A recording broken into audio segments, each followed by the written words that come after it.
Opinion Times এ আপনাদের সকলকে স্বাগত। আমি এআই সাহেব রয়েছি আপনাদের সাথে। সল্টলেকে স্বাস্থ্য ভবনের সামনে ধর্নায় বসেছেন জুনিয়র ডাক্তার।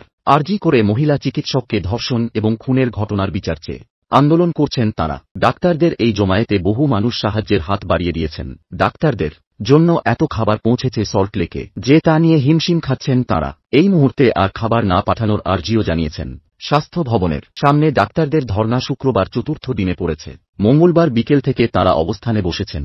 রাজ্যের নানা প্রান্ত থেকে জুনিয়র ডাক্তারেরা সেই ধর্নায় যোগ দিয়েছেন। কয়েক হাজার ডাক্তার জমায়েত করেছেন সল্টলেকে। প্রথম থেকেই সাধারণ মানুষকে এই আন্দোলনে তাঁরা পাশে পেয়েছিলেন। স্বাস্থ্য ভবনের সামনে অবস্থানে বসতে তাঁদের যাতে অসুবিধা না হয়, প্রথম থেকেই তার জন্য অনেকে সাহায্যের হাত বাড়িয়ে দিয়েছেন। সূত্রের খবর, বৃহস্পতিবার দুপুর এবং রাতের খাবারের ঘাটতি দেখা দিয়েছিল ডাক্তারদের অবস্থান মঞ্চে। সমাজ মাধ্যমে একটি গ্রুপে খাবারের জন্য সাহায্য চেয়েছিলেন তাঁরা। তারপর সেই পোস্ট ভাইরাল হয়ে যায়। বহু মানুষ ডাক্তারদের জন্য দুপুর এবং রাতের খাবার পাঠাতে শুরু করেছেন বৃহস্পতিবার থেকে। ভারী খাবার পাঠানো হচ্ছে, প্রয়োজনের বেশি খাবার সেখানে জমে গিয়েছে। অতিরিক্ত খাবার সাধারণ মানুষের মধ্যে বিলিয়েও দেওয়া হচ্ছে, কিন্তু তা যথেষ্ট নয়। তাই এই মুহূর্তে আর খাবার না পাঠানোর আর্জি জানিয়েছেন ডাক্তারেরা। তাঁদের বক্তব্য, এই মুহূর্তে আর নতুন করে খাবারের প্রয়োজন নেই। ভবিষ্যতে আবার যখন দরকার হবে আমরা আবেদন জানাব, তখন নিশ্চয়ই আপনারা আমাদের পাশে থাকবেন। আপনাদের ধন্যবাদ জানানোর ভাষা নেই।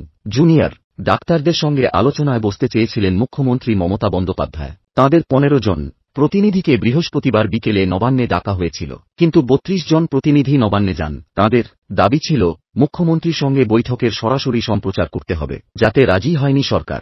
2 ঘণ্টার বেশি সময় নবান্নের সভাঘরে অপেক্ষা করে বেরিয়ে যান মমতা। তিনি সাংবাদিক বৈঠক করে বলেন, আমি আশা করেছিলাম ওরা আসবে। এই মামলা সুপ্রিম কোর্টে বিচারাধীন, তাই সরাসরি সম্প্রচার সম্ভব নয়। বৈঠক রেকর্ডিংয়ের ব্যবস্থাও করা হয়েছিল। বাংলার মানুষের কাছে আমি ক্ষমা চেয়ে নিচ্ছি। 3 দিন ধরে চেষ্টা করেও আমি এর সমাধান করতে পারলাম না। ওরা ছোট, ওদের আমি ক্ষমা করলাম।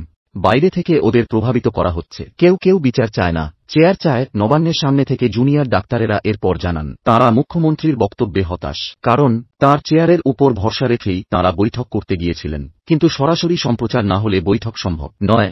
আবার ধর্নামঞ্চে ফিরে গিয়েছেন ওই 32 প্রতিনিধি। এখন এই পর্যন্ত। নজর রাখুন, সঙ্গে থাকুন। Opinion Times. ওপিনিয়ন টাইমসে আপনাদের সকলকে স্বাগত।